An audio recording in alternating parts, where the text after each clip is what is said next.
The Kite Runner, Chapter 21. We crossed the river and drove north through the crowded Pashtunistan Square. Baba used to take me to Khyber restaurant there for kebab. The building was still standing, but its doors were padlocked, the windows shattered and the letters K and R missing from its name. I saw a dead body near the restaurant. There had been a hanging. A young man dangled from the end of a rope, tied to a beam, his face puffy and blue. The clothes he'd worn on the last day of his life shredded, bloody. Hardly anyone seemed to notice him. We rode silently through the square and headed toward the Wazir Akbar Khan district. Everywhere I looked, a haze of dust covered the city and its sun-dried brick buildings. A few blocks north of Pashtunistan Square, Farid pointed to two men talking animatedly on a busy street corner. One of them was hobbling on one leg, his other leg amputated below the knee. He cradled an artificial leg in his arms. "You know what they're doing? Haggling over the leg." "He's selling his leg?" Farid nodded. "You can get good money for it on the black market. Feed your kids for a couple of weeks." To my surprise, most of the houses in the Wazir Akbar Khan district still had roofs and standing walls. In fact, they were in pretty good shape. Trees still peeked over the walls, and the streets weren't nearly as rubble-strewn as the ones in Kartaseh. Faded street signs, some twisted and bullet-pocked, still pointed the way. "This isn't so bad," I remarked. "No surprise. Most of the important people live here now." "Taliban?" "Them too," Farid said. "Who else?" He drove us into a wide street with fairly clean sidewalks and walled homes on either side. "The people behind the Taliban, the real brains of the government, if you call it that. Arabs, Chechens, Pakistanis," Farid said. He pointed northwest. "Street 15, that way. It's called Sarek-e-Mehemana, Street of the Guests. That's what they call them here, guests. I think someday those guests are going to pee all over the carpet." "I think that's it," I said. "Over there." I pointed to the landmark that used to serve as a guide for me when I was a kid. "If you ever got lost," Baba used to say. "Remember that our street is the one with the pink house at the end of it." The pink house with the steeply pitched roof had been the neighborhood's only house of that color. Back in those days, it still was. Farid turned onto the street. I saw Baba's house right away. "We find the little turtle behind tangles of sweetbriar in the yard. We don't know how it got there, and we're too excited to care. We paint its shell a bright red, Hassan's idea, and a good one. This way we'll never lose it in the bushes. We'll pretend we're a pair of daredevil explorers who've discovered a giant prehistoric monster in some distant jungle, and we've brought it back to the world to see. We set it down in the wooden wagon Ali built Hassan last winter for his birthday. Pretend it's a giant steel cage. Behold the fire-breathing monstrosity." We march on the grass and pull the wagon behind us around apple and cherry trees, which become skyscrapers soaring into the clouds, heads poking out of thousands of windows to watch the spectacle passing below. We walk over the little semi-lunar bridge Baba had built near a cluster of fig trees. It becomes a great suspension bridge, joining cities in the little pond below, a foamy sea. Fireworks explode above the bridge's massive pylons and armed shoulders, salute us on both sides as gigantic steel cables shoot to the sky. The little turtle bouncing around in the cab. We drag the wagon around in circular, red brick driveway outside the wrought iron gates and return the salutes of all the world's leaders as they stand and applaud. We are Hassan and Amir, famed adventurers and the world's greatest explorers, about to receive a Medal of Honor for our courageous feat. Gingerly, I walked up the driveway, where tufts of weed now grew between the sun-faded bricks.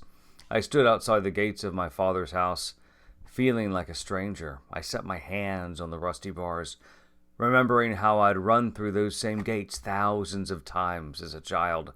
for things that mattered not at all now, and yet seemed so important then. I peered in.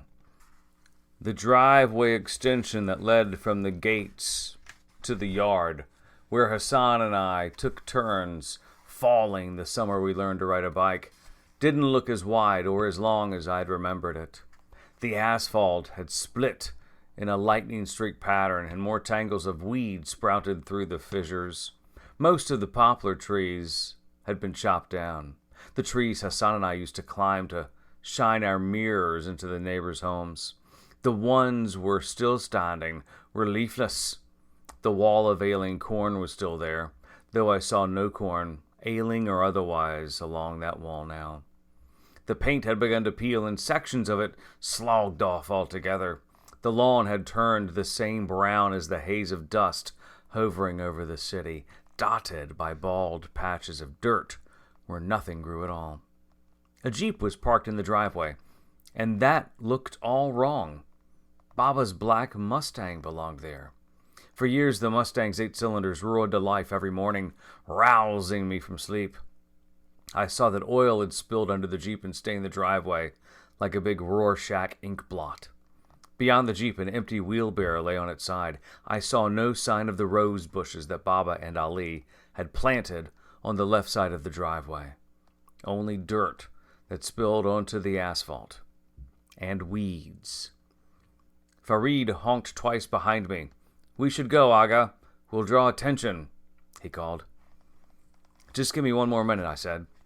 The house itself was far from the sprawling white mansion I remembered from my childhood. It looked smaller. The roof sagged and the plaster was cracked.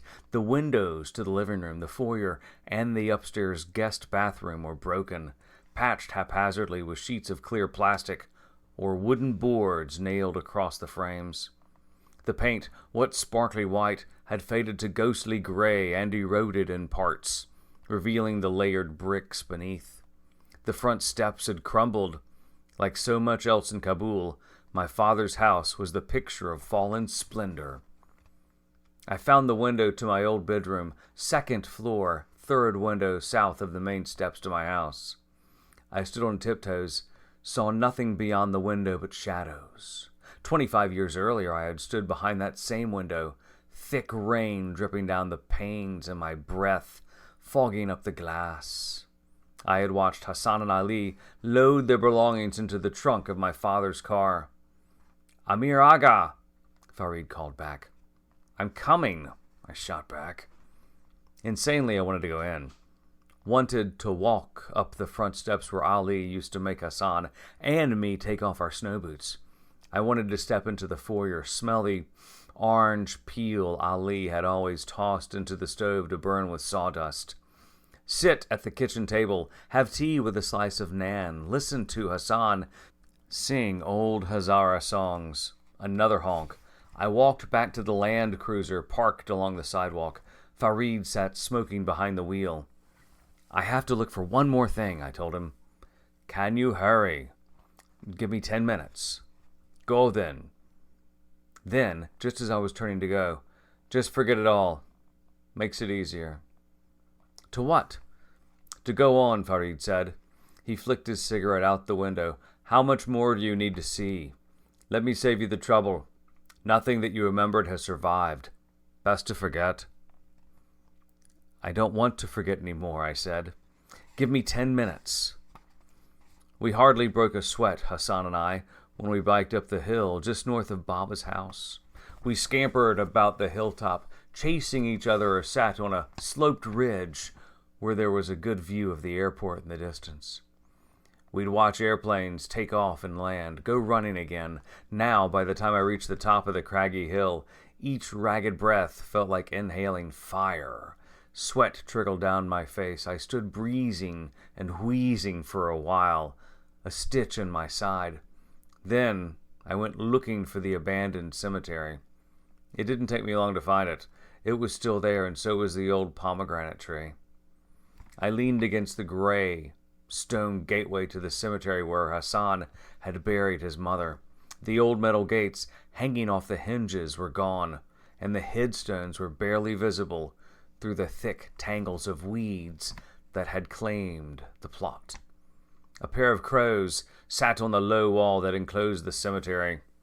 Hassan had said in his letter that the pomegranate tree hadn't borne fruit in years. Looking at the wilted, leafless tree, I doubted it ever would again. I stood under it, remembered all the times we'd climbed it, straddled its branches, our legs swinging, dappled sunlight flickering through the leaves, and casting on our faces a mosaic of light and shadows.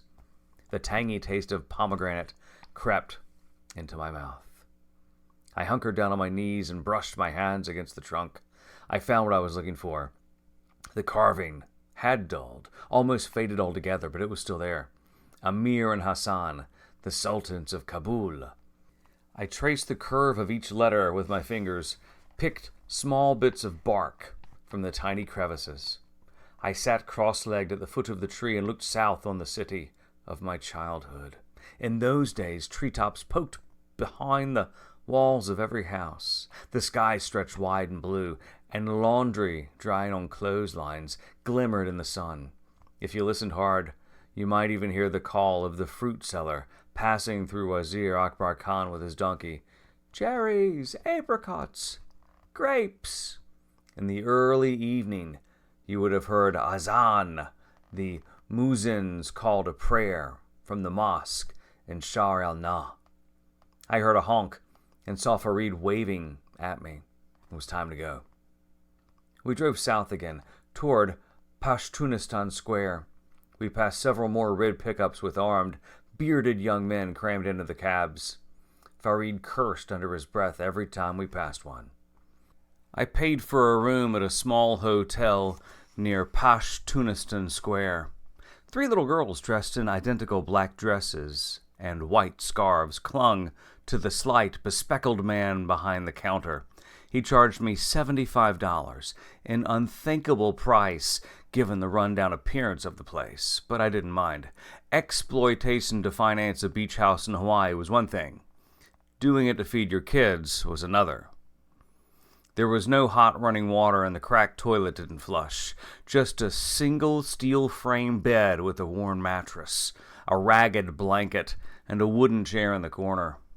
The window overlooking the square had broken, hadn't been replaced. As I lowered my suitcase, I noticed a dried blood stain on the wall behind the bed.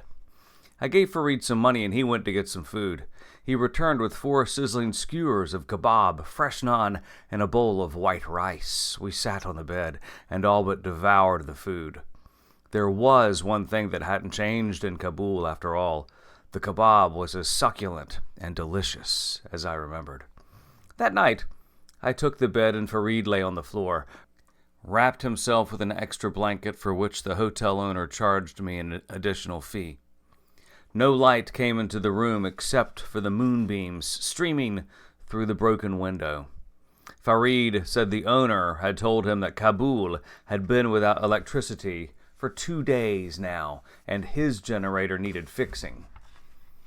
We talked for a while. He told me about growing up in Mazar-e-Sharif in Jalalabad.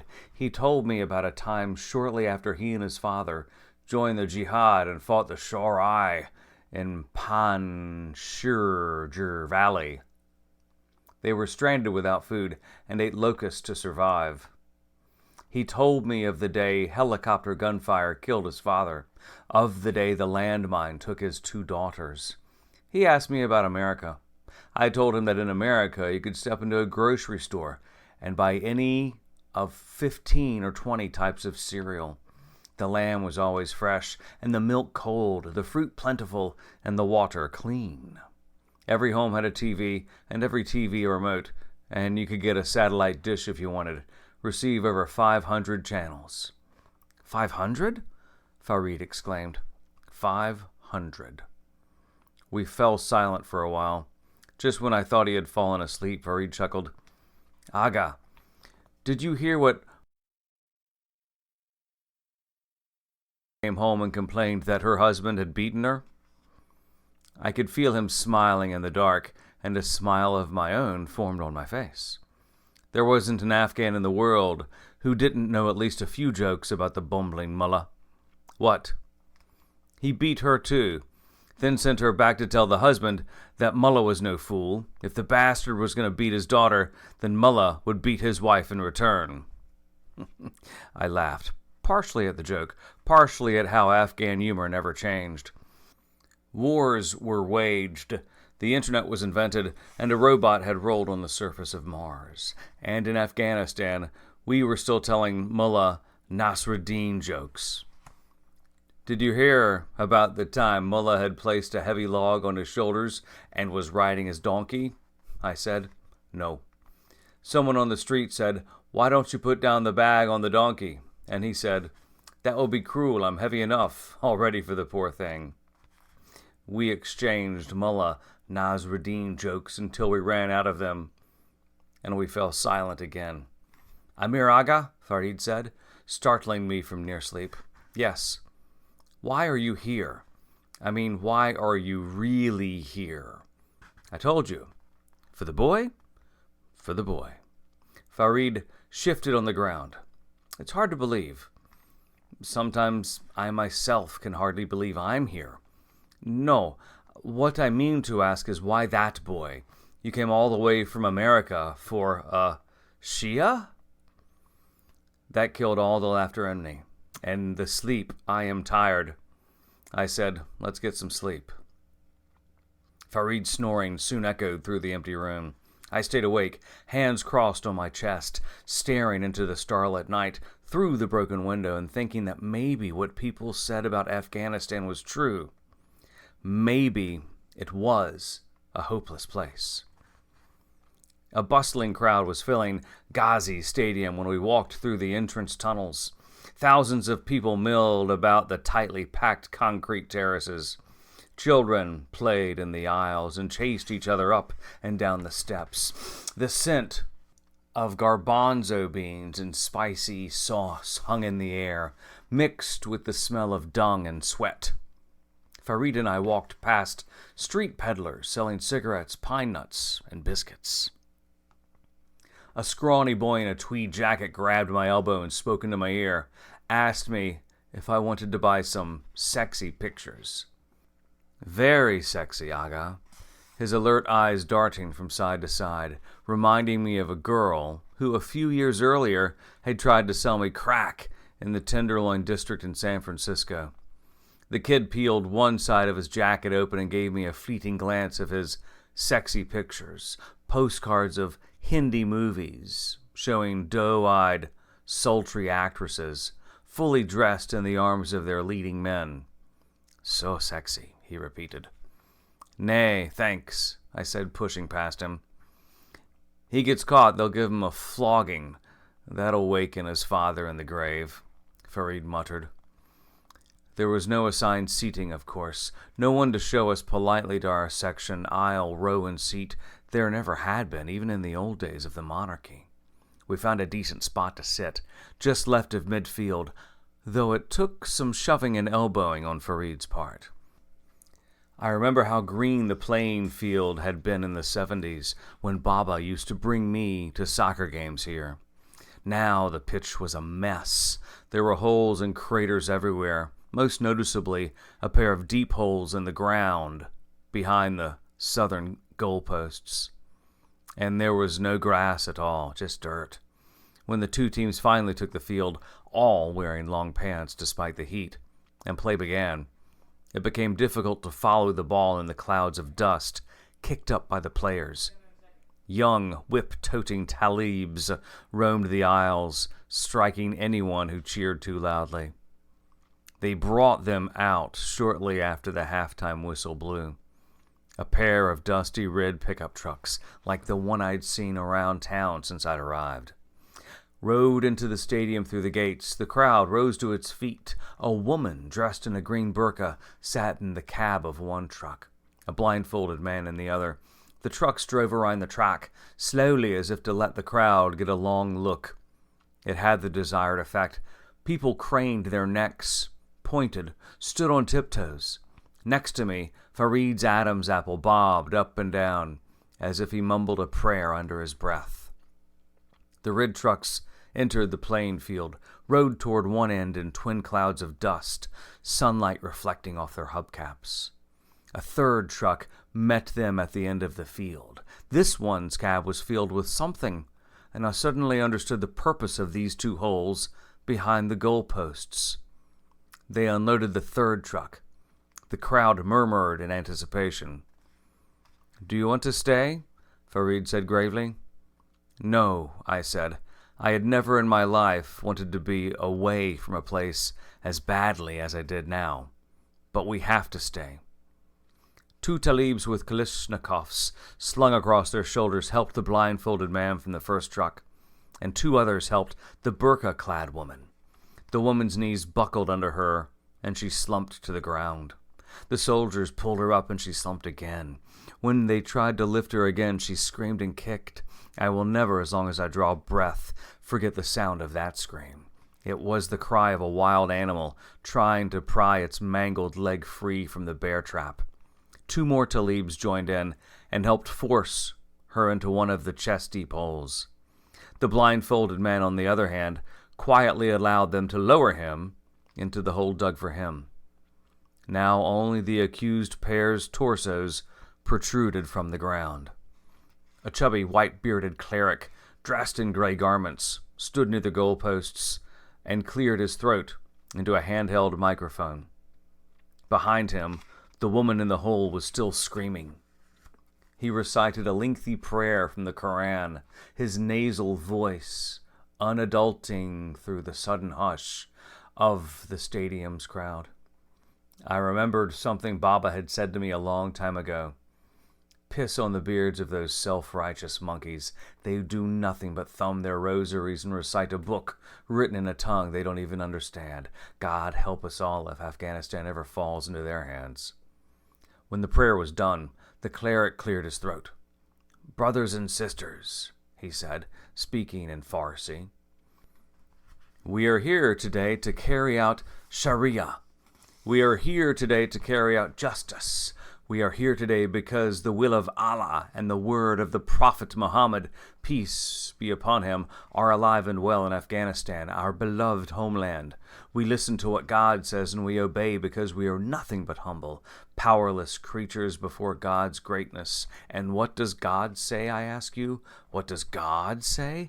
God says that every sinner must be punished in a meaning benefiting his sin. Those are not my words, not the words of my brothers. Those are the words of God." He pointed with his free hand to the sky. My head was pounding and the sun felt much too hot. "Every sinner must be punished in a manner befitting his sin," the cleric repeated into the mic, lowering his voice, enunciating each word slowly, dramatically. "And what manner of punishment, brothers and sisters, benefits the adulterer? How shall we punish those who dishonor the sanctity of marriage? How shall we deal with those who spit in the face of God? How shall we answer those who throw stones at the windows of God's house? We shall throw those stones back." He shut off the microphone. A low-pitched murmur spread through the crowd. Next to me, Farid was shaking his head. "And they call themselves Muslims?" he whispered.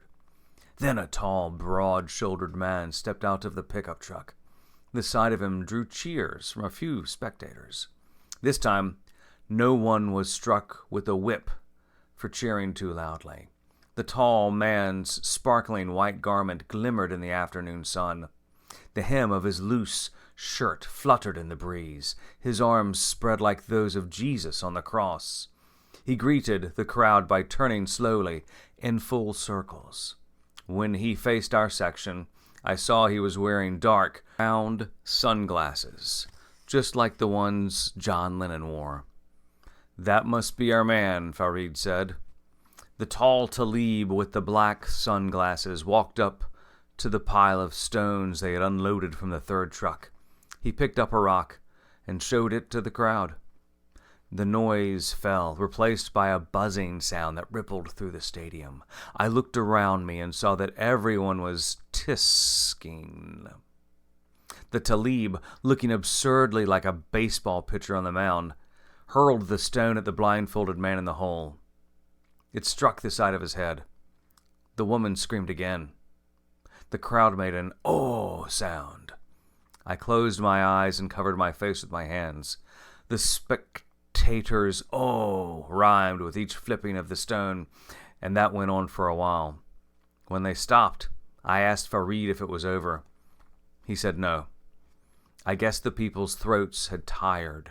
I don't know how much longer I sat with my face in my hands.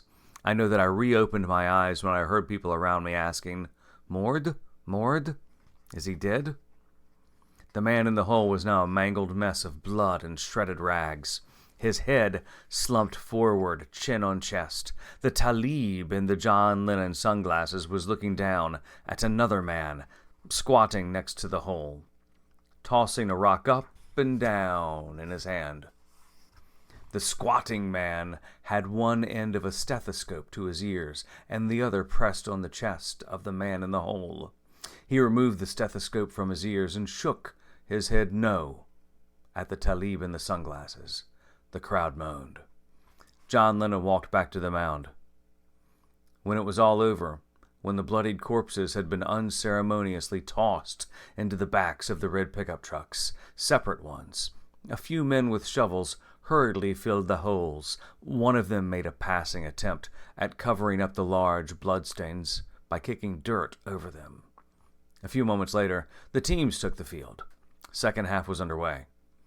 Our meeting was arranged for 3 o'clock that afternoon. The swiftness with which the appointment was set surprised me. I'd expected delays, a round of questioning, at least, perhaps a check on our papers, but I was reminded of how unofficial even official matters were in Afghanistan. All Farid had to do was tell them, one of the whip-carrying talibs, that he had personal business to discuss with the man in white.